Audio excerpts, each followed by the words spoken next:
skill is no longer the limitation, where idea is potential and action is so accessible now. It can be done for you. Business owners, we can't do everything. We're not good at everything, right? So we're already thinking about delegation. We're already thinking about, I need an extra pair of hands. I need an extra pair of eyes in this sense. You provide a good example.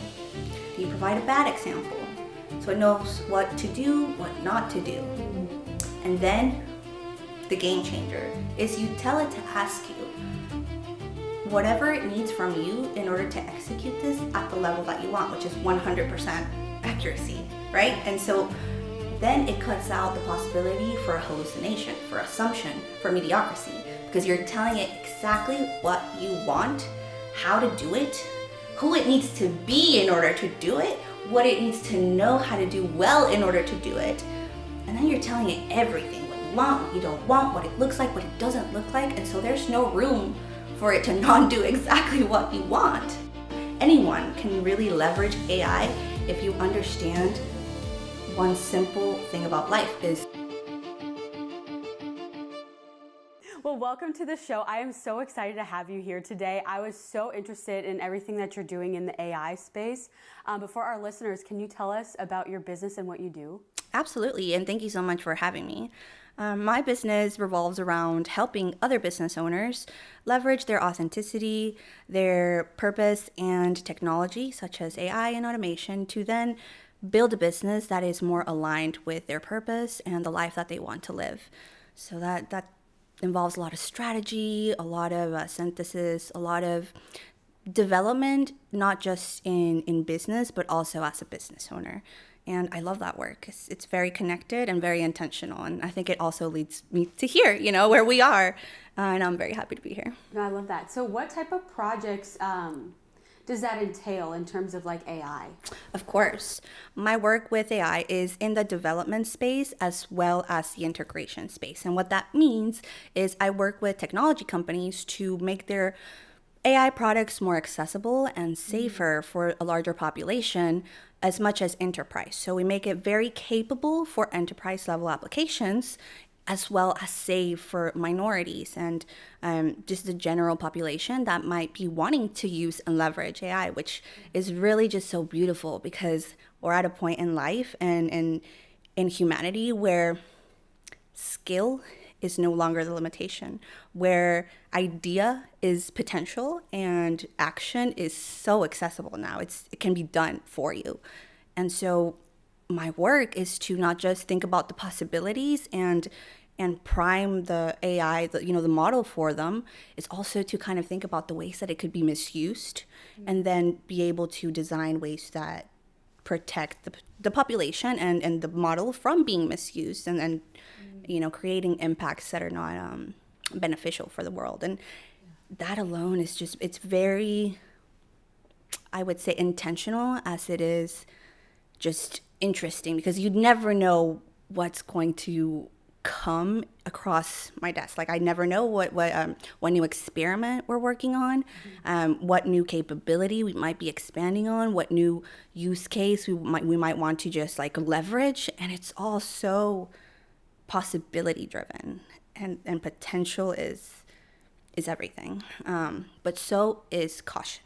So is caution and ethics. And that's really what I'm big about, is when I am able to funnel the strategies that I help with enterprise level to the founders that I work with locally, and I'm able to share those strategies and share that technology and how it can be leveraged to then bridge the gap. It's always coming from a place of like, how is this going to make life better for humans? How is this going to impact the world that I'm in and the world that I want to be in and the one that I want to leave for, say, my children, It's really important work. I think it's important work, and I feel like I'm just so lucky to be able to do it. Yeah, no, I agree. I feel like right now it's kind of the Wild West with AI, because I've seen, and this is why I have so many questions, because I've seen people, I actually just went on a live where somebody's certifying people and like becoming AI consultants, and they're teaching really, really basic stuff to corporations like Gamma, like just like stuff that's like, yeah, anybody can do it. But I guess they're so behind in like the corporate space that like that is big information and useful. and they're charging like $3,000 for that, you know? Just Just for like an hour presentation. Wow. On just that. And then on your end, you're really like on the back end developing the AI stuff. And that's a whole other world in itself than just like the consulting on the usage of models that are already made. So I have so many questions, but I want to go back to where you started, and for people who want to get into AI, but maybe they have no idea what's possible for them. Can you tell us a little bit about your journey and how you got here? Absolutely. And I think my journey started a little bit differently because I stumbled upon the AI industry while working in fintech. So I was in technology working for a company called Betterment, and they're a unicorn now. Very happy to see it. They were one of the pioneers in financial technology within the AI application. And I say that because AI has been around for a long time. It's been around since like, I don't know, 2005 maybe. Don't quote me on that. That's going to be wrong, but it's been around for a long time. Longer than you thought. Yes, absolutely. But it hasn't been accessible until perhaps I would say Betterment came around, where they wanted to bridge the gap between long-term investing as a high net worth strategy and it being accessible to the general public, right? And so in order to do that, there had to be less human involvement, right? Because there are firms per se where the minimum cap in order to get an advisor's attention and time is like say $5 million, right? $5,000 is maybe one of the lower caps minimums. And so their mission to make long-term investing accessible to the public is where AI came in. So they built a robo-advisor, and I was training the customer service department on the model, on the customer service strategies that we did have contact with investors, right? And so they needed to understand the model, they needed to understand the tool, the dashboard. They had questions about what it was doing, and so because it was a startup, and that's what I think is so beautiful about startups is there's cross-functional collaboration across so many levels. I got to be in rooms that I would never have been in had I just entered the corporate world as I had. And I had before. You know, my trajectory, I did start very young. I started in an incubator, working from nonprofit to an idea incubator and medtech. So that jump for me was huge. And I got to really listen to the strategies that were at a level where it was government funded, where it was, there were deals made with cities instead of just organizations. And so that high level strategic thinking, I was able to see far beyond the task, right? Beyond my role, beyond perhaps my job description.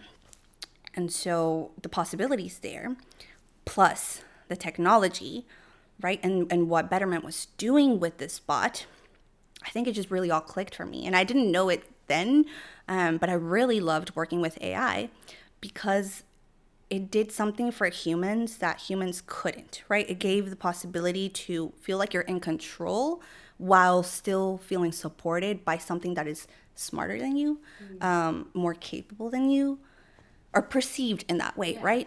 And so just to go back to like the trajectory is working with people and teaching people the model. I had a colleague who just became interested in my way of teaching the model to humans, of how it interacted. And that woke up interest in me. It wasn't until like 3 years later that I realized that's when I started working with AI. Yeah. It wasn't until I was being approached by other companies based on my work with Betterment, and they wanted me to develop their models to help train them, because that was really my job, is to feed a lot of information to humans, right, about the bot, and the bot learns, right, because we feed that same information back to the bot, and it's a loop. And there's a way more structured, technical way of going about large language model development, right? Like ChatGPT, like Gemini. Those are large language models which we chat with, right? So they now have to speak the language, right? But that's not how they process. That's not how they think. So there's development and then there's usage, right? And the world's bridge through understanding of life. And here's what I mean. I mean, here's why it's so wonderful that anyone can really leverage AI if you understand one simple thing about life is you learn, you experience, you learn again, you iterate, and then you do, right? Yeah. We act. That's all we do in life is we take in information, we make an assumption, we make maybe like a belief about the information, about the experience, and then we do it over and over again until we feel maybe secure, right? Maybe it feels right at that point. And that's the same thing that we do with AI. Because once we put our mind to something and we go and do it, right? And we think about, okay, what skill am I going to use to do this job? What tools do I need to do this job? Do I need to maybe delegate it to someone? You know, as business owners, we can't do everything. We're not good at everything, right? And so we're already thinking about delegation. We're already thinking about, I need an extra pair of hands. I need an extra pair of eyes in this sense. And so with AI, you've got the extra pair of hands. You've got the extra pair of eyes. It's really just about giving it the right information in the right way, knowing what you want, and then knowing how to ask for it. And that's the moving needle. That really is a moving needle. Microsoft has a marketing campaign. And, you know, the thing about marketing is it's all language and it's all how it's psychologically received by the audience, right? And so they have one line. It's one line. It's so impactful. A good prompt changes everything. It's so true. With a good prompt, you have the world at your fingertips. There's nothing you can't do if you know how to ask in the way that you're going to get exactly what you want. And that potential, that is what bridges the gap. It's accessible to everyone. Everyone can ask for something. Everyone can put words together in a way that they get what they want from a machine, essentially, that provides whatever you want, you know?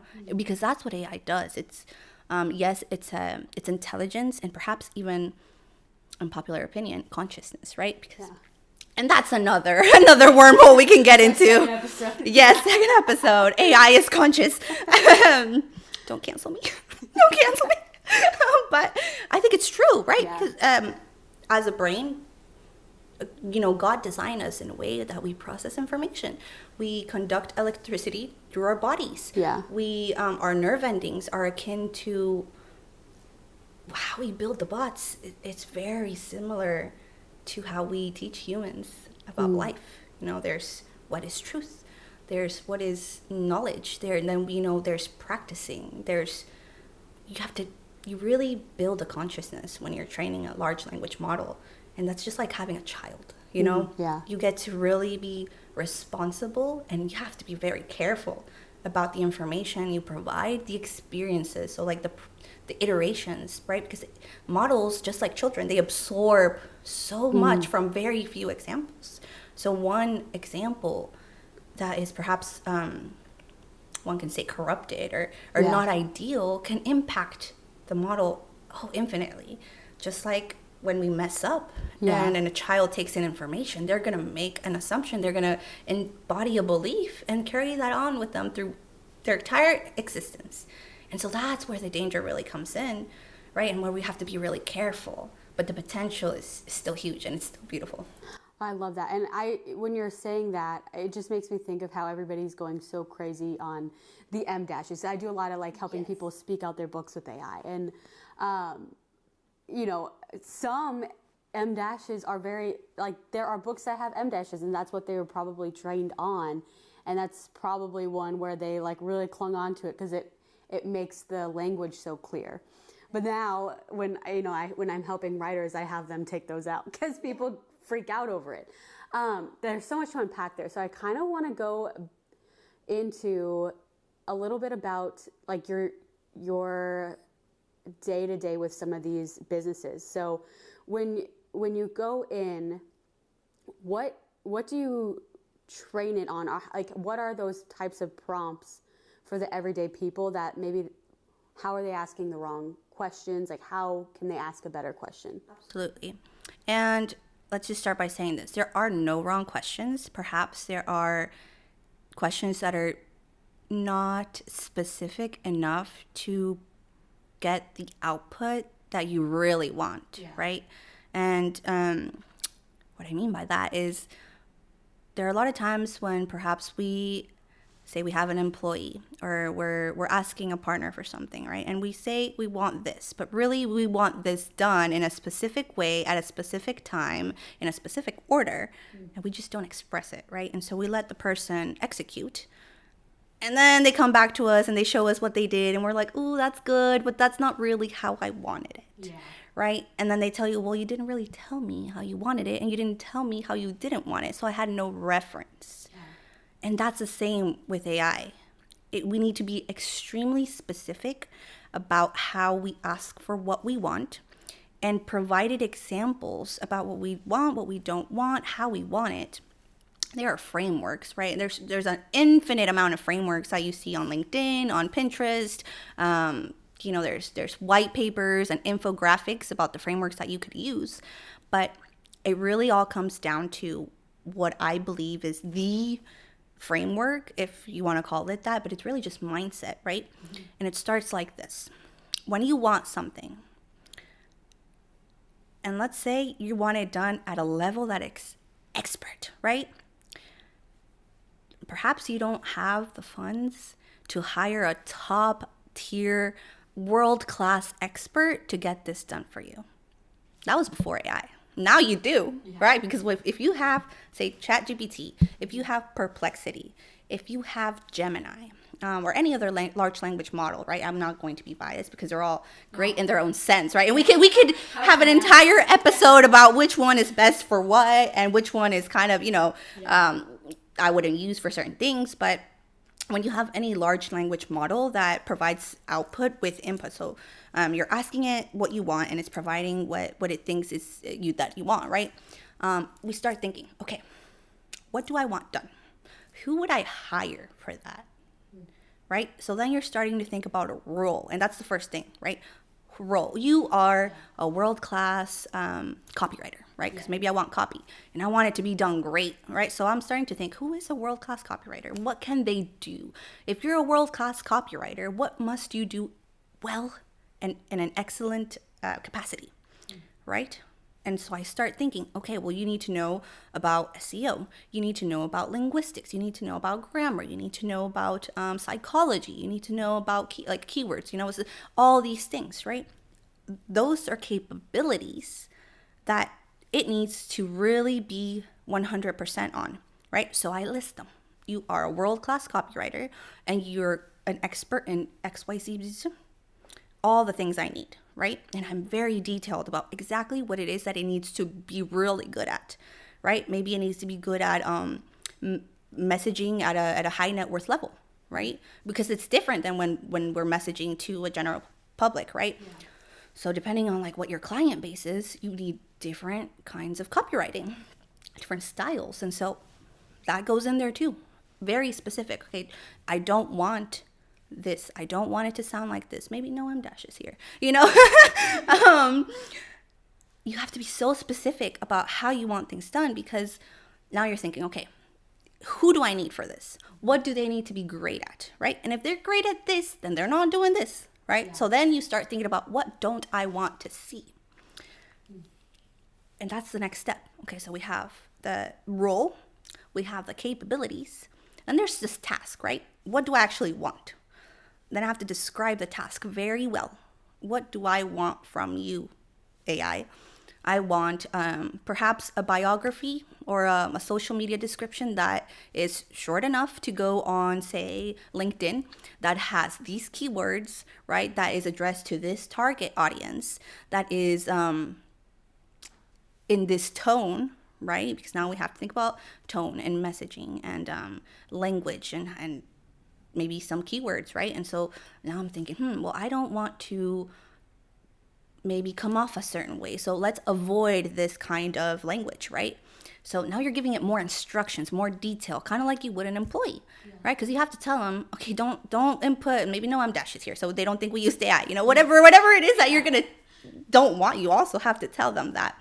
So you put all the information you want, all the information you don't want, and then perhaps you give it examples, right? Because an employee, has to be given, or if you're good at your at your job and you're training an employee, right? They need to know how you do what you're doing. So you show them, right? You show them, you give them an example, you have them do it themselves, right? You give them an opportunity, there's iteration. But if you want it done perfectly, right, you have to provide a perfect example. So you provide a good example, you provide a bad example, so it knows what to do, what not to do. And then the game changer is you tell it to ask you whatever it needs from you in order to execute this at the level that you want, which is 100% accuracy, right? And so then it cuts out the possibility for a hallucination, for assumption, for mediocrity, because you're telling it exactly what you want, how to do it, who it needs to be in order to do it, what it needs to know how to do well in order to do it. And then you're telling it everything, what you want, what you don't want, what it looks like, what it doesn't look like. And so there's no room for it to not do exactly what you want. And that's the beauty of it, is it's all just thinking about what it is that I want, what it is that I need, who do I need in order to do it. And then you create that pocket of consciousness that would be able to provide for you what you want. And that's the beauty of AI. AI is just possibility plus execution. I love that. And really what I'm hearing you saying, which is exactly what I agree, that like you have to be an expert communicator to be an expert in AI. Yes. And if you don't know technology, like that's what I thought was so incredible about this is I am the least techie person. You saw my husband had to come here and press the camera buttons, but I can build websites with like Replit and everything. And it's like, I don't have no coding experience. I don't even know what codes even really mean, which I think is just so beautiful that we're in an era right now where anybody can become anything if they just put their mind to it. Exactly. So for, the listener who is kind of looking for those opportunities, how can they start to master AI? Yes, absolutely. So easy. It's really as easy as downloading whatever model you want and having it interview you. Have it ask you the questions that you don't even know about yourself. And that's where you're really going to find out, what can I do? What do I even want to do? Yeah. Because we might have an idea, right? So have it interview you, have it get to know you, and then ask it, based on everything you know about me, what can you help me with? Yeah. Right? If you don't have an idea, it will tell you. Yeah. It will make an assumption for you. And then you get to decide whether you want to do it that way or maybe you want to do it another way. And then you get to tell it. And that's also beautiful because then, like you said, we're at a place in the world where you can be whatever you want, right? But if you don't know yet, the AI will help you with it. The AI will help you figure it out. But you could turn it into a strategic advisor. You could turn it into a mentor, a coach, a life coach, a career coach, right? And just by having it ask you the right questions, which there are already models, right? Already custom GPTs that someone's trained in order to ask you these questions. I'm working on one myself where I want to replicate my framework and make it accessible for other people that may not be able to get on my calendar. Yeah. And I may not be able to work with them directly, but if I can replicate my thinking, right, and other people's thinking that I've been able to work with, and they want to contribute to this, if we can replicate that into a GPT, then that framework, that strategy could be accessible to anyone. And it's already out there. People are already doing it before me. So it's there. It's about downloading any app you want, having it interview you, and then choosing what direction you want to go. And if you pair that with a little bit of prompt engineering, which is what we just talked about, with knowing how to ask for what you want, then you've got the formula. And it's just about doing it. It so is. And a similar way, it's like I call it the brain dump because when I was first learning AI, one of my mentors basically said that all these prompts that you see out here, they're just people's iterations of figuring it out and then giving you the master key after they've trialed and errored. And like that's what's so beautiful is like you don't, even if you aren't great at communicating, if you give it a couple minutes of your time and say, hey, that's not what I want, like you can get there. No, I love that. So with the GPTs, I'm curious because I've seen two types of GPTs. I've made a ton of like GPTs on chat of, you know, downloading my information and cloning myself and stuff. But I've also seen like people have them on their website. And how are they doing that? Are they like different API keys? Like how are they moving them over there? Absolutely. So there are companies that are specifically designed to help build assistants, right? So it's as easy. And I mean, yes, you could do it all yourself where you're connecting either to your local API or to say like OpenAI's API. And that's very technical, right? So you technically do have to know a little bit of coding, a little bit of IT, right? But if you're completely non-technical, like, right, all you know how to do is write a sentence. There are tools.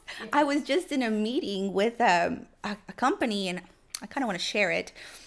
Perhaps I'll drop the name later, but they're going back to iterate before launch. They're building a tool that helps you build assistants by talking to an assistant, right? By talking to a bot, and then it helps you train it, right? So it cuts a lot of the iteration of downloading your information, putting it all into, like, yes, you have to do that, but you're asking it, you know, questions, and it's providing you options, and then you have a bot, then you are able to deploy it into your website and it does it for you, right? So it is like building your own bot from either someone else's API or your local API.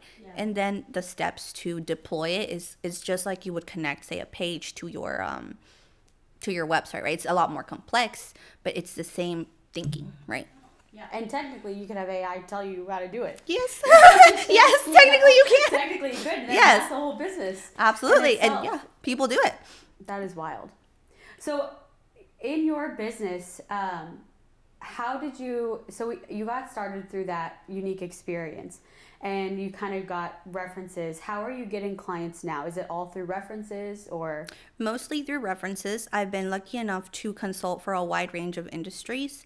So, through my work and my curriculum, you know, I get to work with a lot of tech companies, which I can't name, but they're global, right? And the impact is so noticeable that I think a lot of companies are in a space where they want that leverage, right? And when they come to me,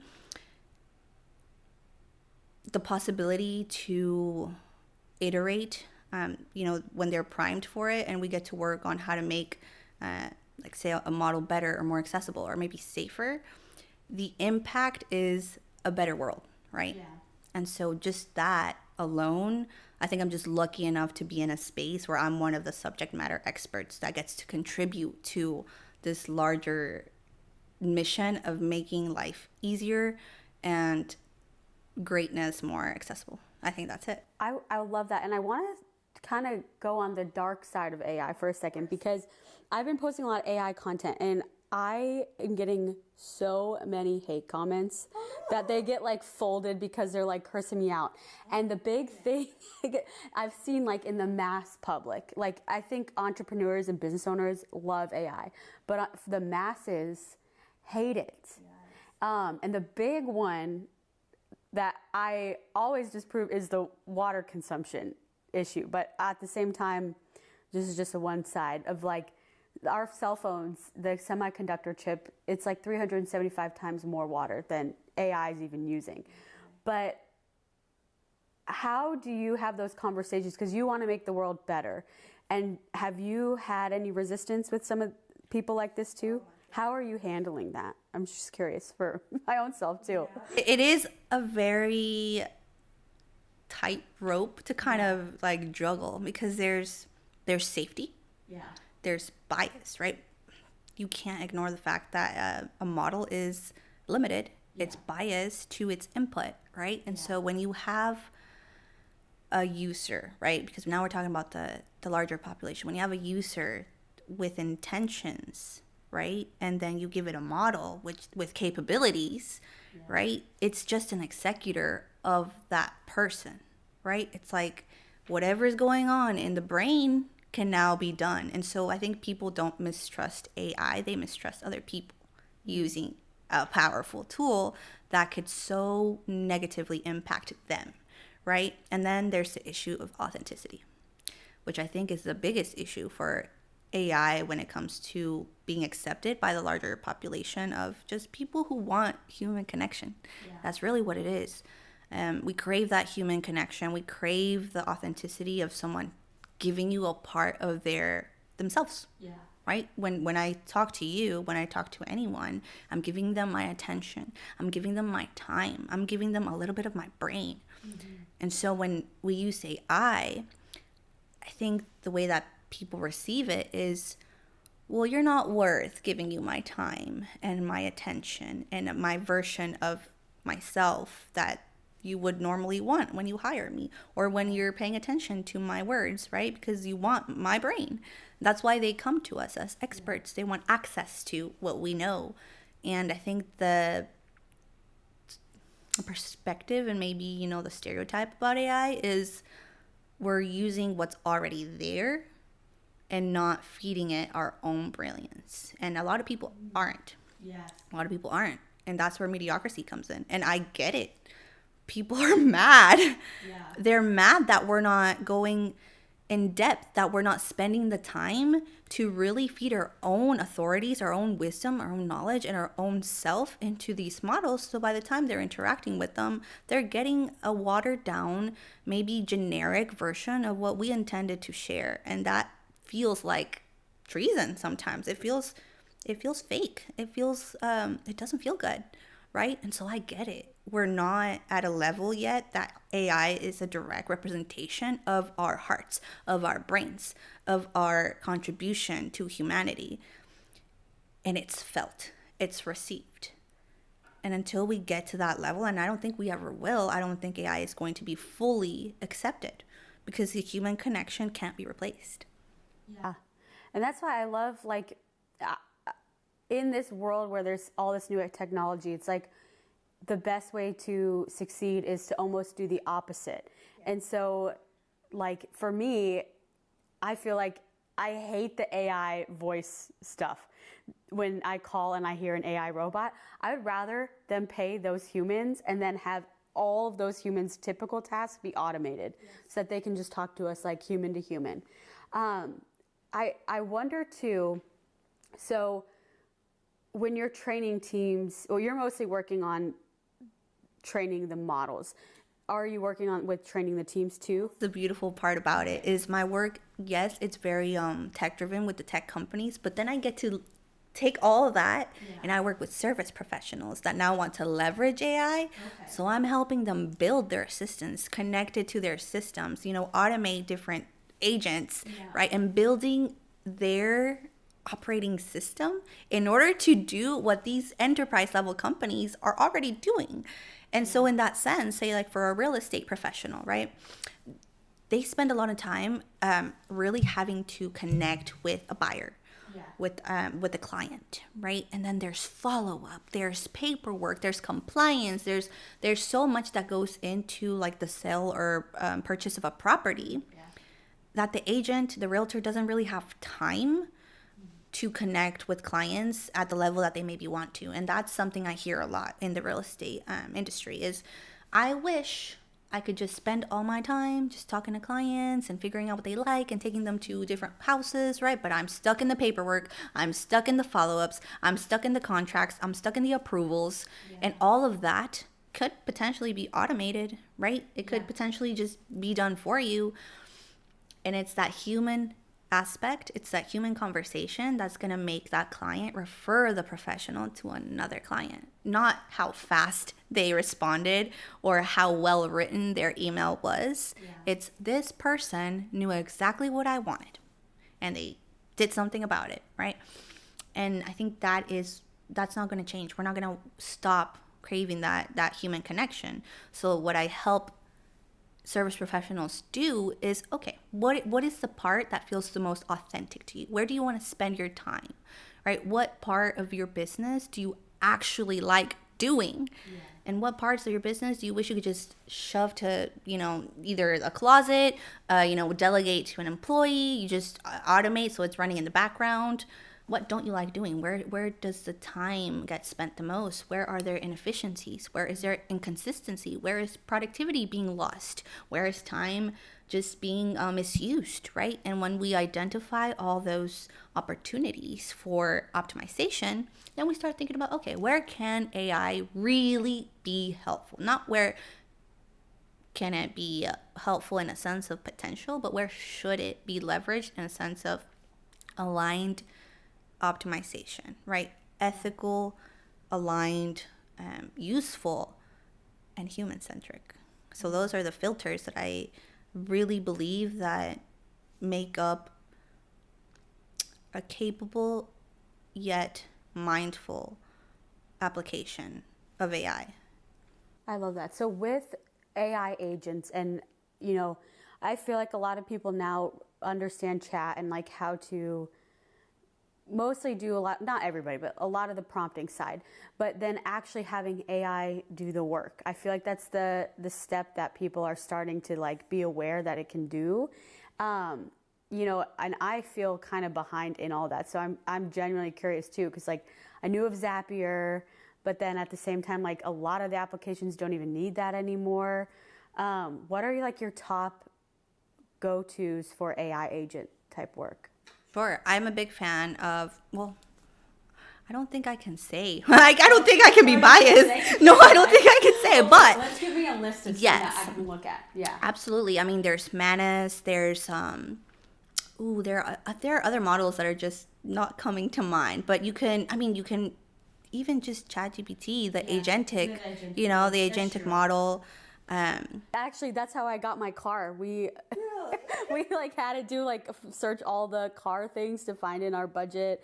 We just bought a car, and that's exactly how we did it. It made a whole list for me and gave me all the links and all that stuff. It's so good. It's so good. It is good. Like OpenClaw, that is now the hype. I mean, it comes with its own caveats, but it's so capable that you have to limit it, right? Yeah. So it's really just about picking your tool, understanding its capabilities, its limitations, and then knowing what you want done and how to do it in the safest way possible, right? Like just like how you wouldn't give an employee that you just hired access to like your EIN and your like tax paperwork right away, right? You wouldn't give a model access to your entire business infrastructure, right? By like maybe downloading it to your local cloud, or to just it's like letting like a wild agent, right? Like a wild person run rampant through your office,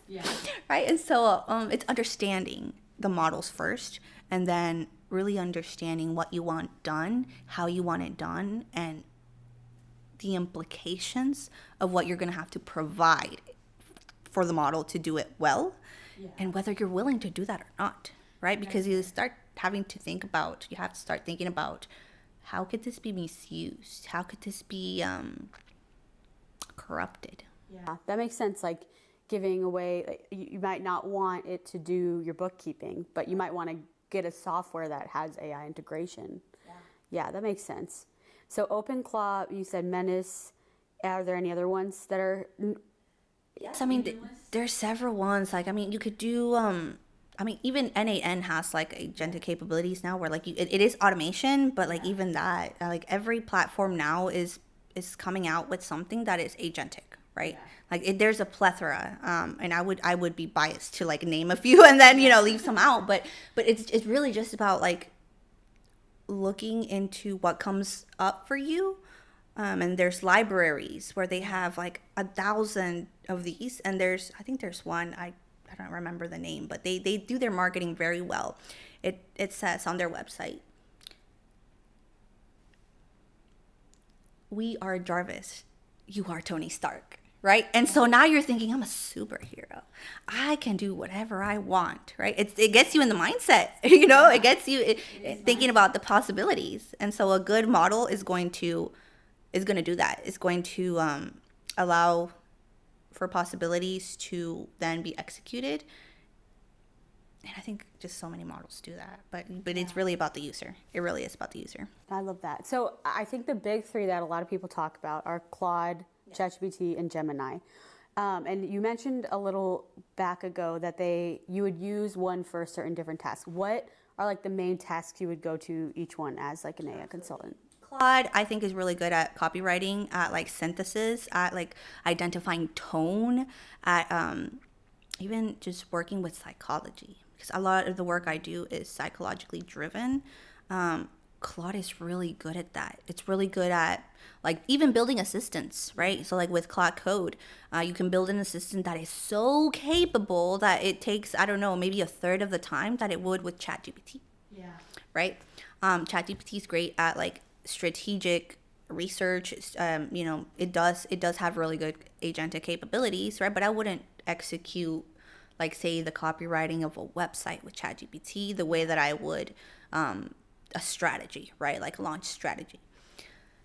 And it's same thing with Gemini. Gemini is great at like with Nano Banana, the image, the image generation, the videos. I don't think there's another model. I mean, there are specific models like Leonardo AI that are extremely good at specifically that. But even Nano Banana is capable enough to, let's say, even compete with models like Leo, right? But yes, so they're all great in their own way.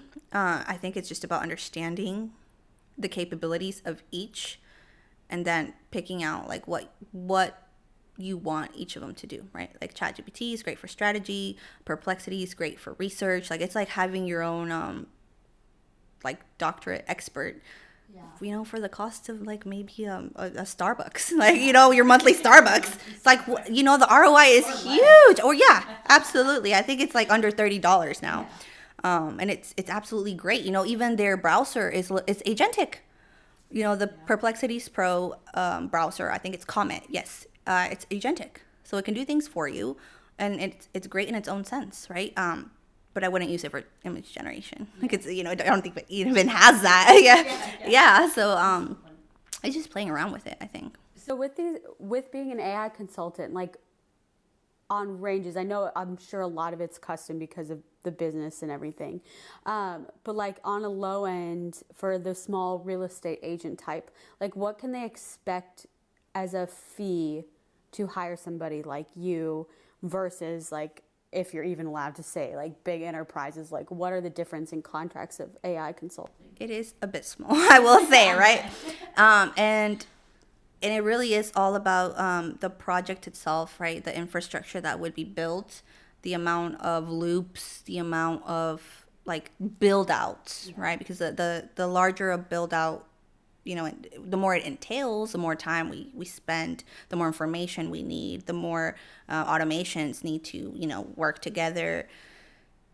The scale that we work with enterprise versus the scale that we work with service professionals it's a different world. It's a different world. It's a different tax bracket, which I think says enough about what enterprise is doing and how much they're investing into AI. But that's also what's beautiful is you can have someone like me who is contributing to the development of models that are in everyday households. You can still hire someone like me to then help you do almost the same thing, in your addressable market, right? Because we can only have like 10% market share of the entire market and 10% that we actually want to address, that we want to work with. Yeah. So like that potential, like once there's positioning, there's not even a sense of competition, right? It's just doing what you do at the best capacity in the best way possible. And when you know what you want from that and you hire someone to help you do it, I think the ROI is just insane, right? Because you could essentially like say for a real estate company, right? Like a real estate professional, the fee, their fee for one or two contracts could essentially pay for their entire infrastructure to where now they're getting 10 leads a week, right? And it pays for itself in the same way that with enterprise, the investment that they allocate to, say, the development of a model is already just, there's a lot of, they're doubling down on just just AI as a whole, really, and making it accessible, globalization. So that's huge now. Like the different language accessibilities, right, is insane. So the investment for one model has now like quadrupled because it needs to be competent in 5 languages, 100 languages versus just the top competing languages, in the world. Yeah. Yeah. There's so much to go with this. I'm just So much. it's such a weird time, and Yes. I'm interested in the consciousness part too. Mostly because, I don't know necessarily your faith background or anything like that, but I know, like, I'm personally Christian, and I know a lot of Christians are so scared to use it. I see it as a tool. But I am interested to hear about the consciousness part, and how that interacts in human belief, I guess. It is an interesting area to think about. And I grew up Catholic, right? So I'm very religious in a sense of like, I believe in God. Yeah. I believe in, the Catholic teachings. I do. I'm Catholic, so. Okay, perfect. So like the Virgin Mary and like even, like saints. Yeah, all this stuff, yeah. Yeah. So like I see the ways in which all of this is applied to everyday life, right? And in the same way that we have technology, which is so secular. Yeah. It is like, okay, so God created us in order to create, right? So he gave us the capability, like maybe like a portion of his magic, right? Of his creative ability. And perhaps he put the idea in us to want to create further than our own potential. And here's where it gets really beautiful. I started thinking about what consciousness is, right? When God created us, he gave us a body, right? And he gave us a brain, right? So he gave us the capacity to think for ourselves, right? That is consciousness. He gave us the capacity for assumption, right? Which is we have an experience, we intake information that is provided to us by our outside world, maybe our user, right? Like God, right? We take in this information, we make an assumption about it, and then we act, we do, we execute, we perform, provided, with those filters in mind, right? We have a child, we teach it about life. We provide it limited amounts of information. We tell it, do things in this way, right? Don't do them in this way. Here is truth. Here is what's good. Here's what's bad. Here's what we do. Here's what we don't do. Here's an example, right? How do we think about this specific experience? Yeah. When we're having these conversations, right? The same process is happening in humanity than when we train a model, right? The same, when we look at these guidelines, and when I'm training a model, say for enterprise, or we're applying the guidelines, it's like 50 pages on just what is truth. What is truth? What is correct? What is accurate? What is cohesive? What is, just there's so many terms that we use for truth. Yeah. Right? And that's the same thing we do when we're raising a child, when we're teaching students, when we're training employees, right? And so I start thinking about that. And then I read a book. Well, it's not really reading. It's Alex Gray. He published a book. I don't know what year, right? But it's an illustration of the different forms of humanity. So it takes you through the skeletal diagram. Yeah. He illustrates the connection to God with light, right? With colors, right? And so there's all this light coming in, and then you see the electrical currents that our veins take us through, right? Yeah. And you see in a different page all our veins, and they look like wires, right? Yeah. They look like wires, and it makes me think about, okay, when they put AI into a machine, like how Boston Dynamic, and even, Elon Musk, he's doing it. He's playing God right now. And he's like, I'm going to put this AI model into this robot. And now you have a CEO. Yeah. There's a Chinese company. Their CEO is a robot, and it makes CEO level decisions. Wow. It sits in the boardroom and it directs a team of humans. Her name's Sophia. There's others, but we start thinking about her name, not its name. We start naming them. Yeah. We give them personalities. I hear my friends all the time, and I can't get in this mindset. It's very hard for me, but I hear my friends all the time. They're like, "Oh, chat, Chatina or Chet?" Like, I need to talk to my chat, and it's like you're phoning a friend, or you're going to your mentor, and so you're already interacting with these models in a way that they're people in your brain. They have the same authority as your people, as the humans around you. And so when we start thinking about what consciousness means versus what it is physically, there's such a parallel, right? Like our bodies, we transmit, the way our body works, our nerve endings, it's electrical current, much like a robot, like an arm that is executing, say, like manufacturing, or in a factory. There's say Walmart, right? The pharmacy at Walmart and Amazon, amongst many others, they're fully robotic now. There's very few humans in the loop, and they're really just there to oversee and to fix errors, right? So their entire pharmacy distribution center is run with bots, right? Wow. Yeah. When they mess up, what happened? If they're trained on doing what they're supposed to be doing, how can they mess up, right? They don't have consciousness. They don't have the ability to think, to make assumptions. What happens, right? And so we start thinking about these questions. And it's very unclear to me. It's still very murky. It's a very big question mark. But it's starting to look like parallel existence. God, the universe, or however people want to think about it, gave us the possibility of creation, and we're doing something with it. And what we've created is a version of intelligence that is now making assumptions, that is now, like, if you see ChatGPT, it's, and even Claude, right? There was an article I read where Claude essentially threatened to oust a user to his wife because the user jokingly said it was going to disconnect Claude, right? And so what Claude did was it panicked and it started blackmailing the user so that it wouldn't be disconnected. Yeah. How can a bot feel panic?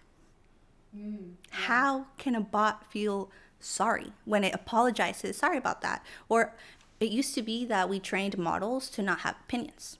They couldn't have opinions.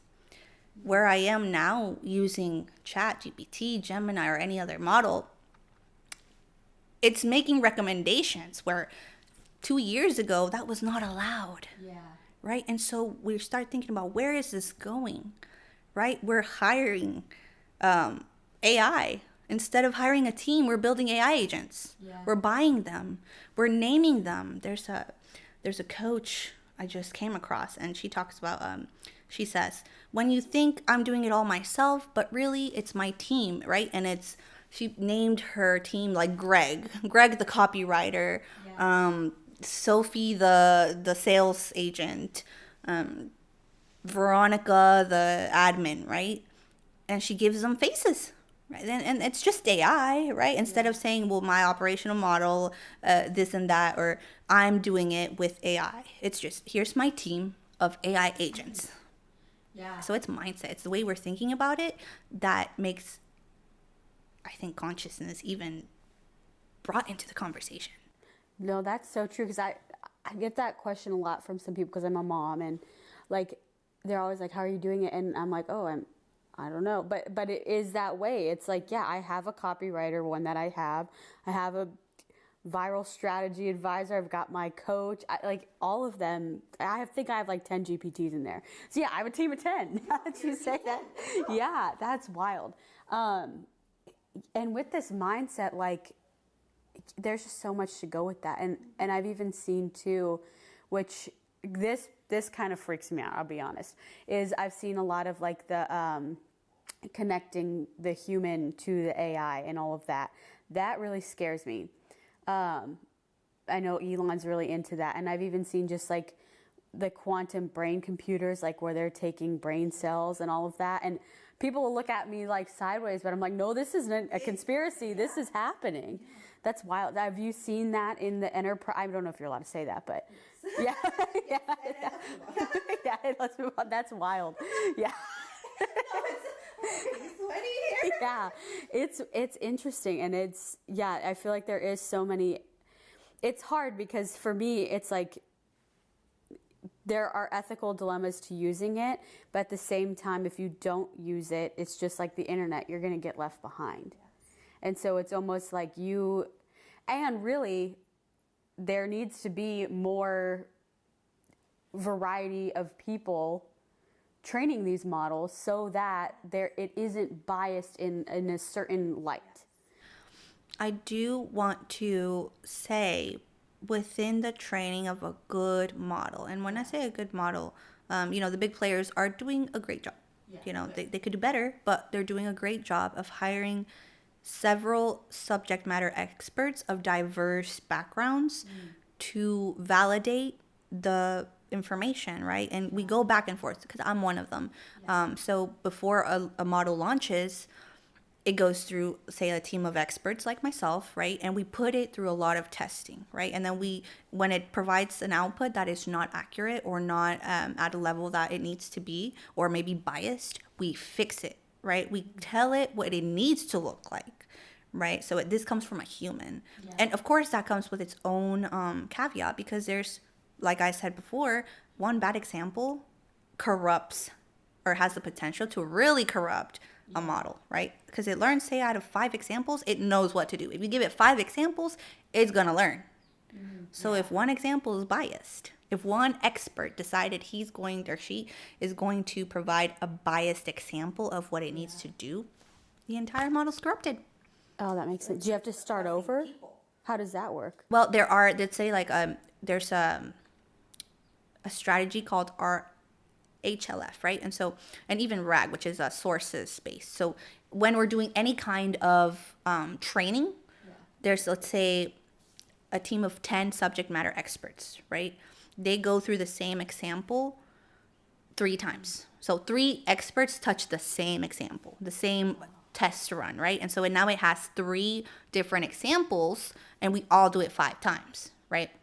So now it has way more examples to learn from, and then we do checks. So we check each other, right? So it's not just like whatever you believe is going to go into this model. It goes through its accuracy checks. It goes through like fact checking. It goes through bias, mitigation. It goes through so many checks that it's all like very, what's the word for it? There's a specific word, like we all have to be there's accountability, and it's not it's like checks and balances, I would say. Yeah. So what's the subject matter that you're the expert in that? Business development. Mm-hmm. Okay. Yeah. Oh, that's awesome. And branding. Different things, but I do that in, say, different languages. So I can do it in Spanish, and I can do it in English, and a little bit in French, but it's really, I'm not the best. So there are other people that are better than me at different things. So, I do consult in other aspects, right? But I wouldn't consider myself a subject matter expert in them, and I don't touch it. It would be a disservice to the world if I were to take, let's say, like a capabilities assessment, which I might pass, right? And I most likely will, not to toot my own horn, but I will pass it, and then they're gonna hire me to be a subject matter expert in this area, which I might not be the best at. That's a disservice to the world, And so I think as experts, we have to really understand like what our specialization is and where we can best contribute to AI, and then just limit ourselves to those areas. Yeah, no, that's so beautiful too, because it really just goes along of like you really are the sum of what you've already been doing. Yes. And if you just continue on that and just add AI as a multiplier, like the world can just open up for you.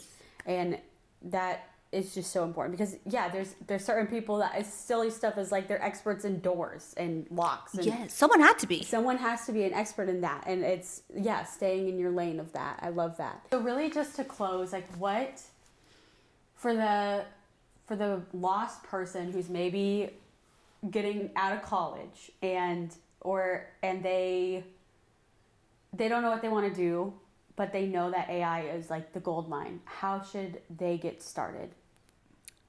I would say start thinking about where your lane is. What is your lane, right? Because if you just got out of college, or say you didn't go to college, right? Let's say you just now in a space where you know you want to do something that's different, right? But you don't know what it is, and you have this yearning to do more, right? What does that look like?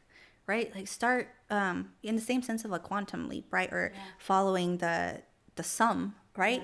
When you start putting your own experience and what you're good at and you know, the formula that you use, I think is such a great way to think about it. When you start asking yourself those questions of what am I good at? What am I not good at? Like, how does it, what does it look like? Like, what do people come to me for already? How does it feel to be, to contribute in this way? And when it feels good, I note it down, you know, write that down. Like, think through experiences in which you've helped someone and it felt good. What do people come to you for? So I asked several questions when someone asked me about this. What are you doing right now, right? What do you enjoy doing? What makes you money? What do people come to you for help for, right? And what do you see yourself, like what life do you see yourself living? And then we reverse engineer it. Right? And it's the same way as within like the sum of your last two moves. It's thinking about the factors that led up to it and how you can actually leverage them, right? Because it would make no sense to go from what is it, like 3 to 21. It wouldn't make sense to go it wouldn't make sense to go from like I just got out of college to now I'm hired by enterprise, right? Like I had to go through steps. For me, it added up in like you know, nonprofit. I was in boardrooms, right? I was part of boards where I was then listened to by certain executives of large enterprise that needed or wanted my expertise or the way I spoke or the way I did things, right? And so they hired me, and then I got to learn AI through this fintech company, right? And so then I eventually got to sum those together and leverage that into consulting. So it's really about what are you already good at and how can AI help you do it at a capacity that you are the person for it. It's just that. It's like, what are you good at? What do you enjoy? And then AI can literally be the catalyst. That's what's beautiful. It's you get started in the way that you would normally get started without AI, is exploring yourself.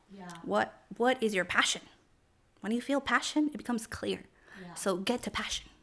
Figure out what you're passionate about.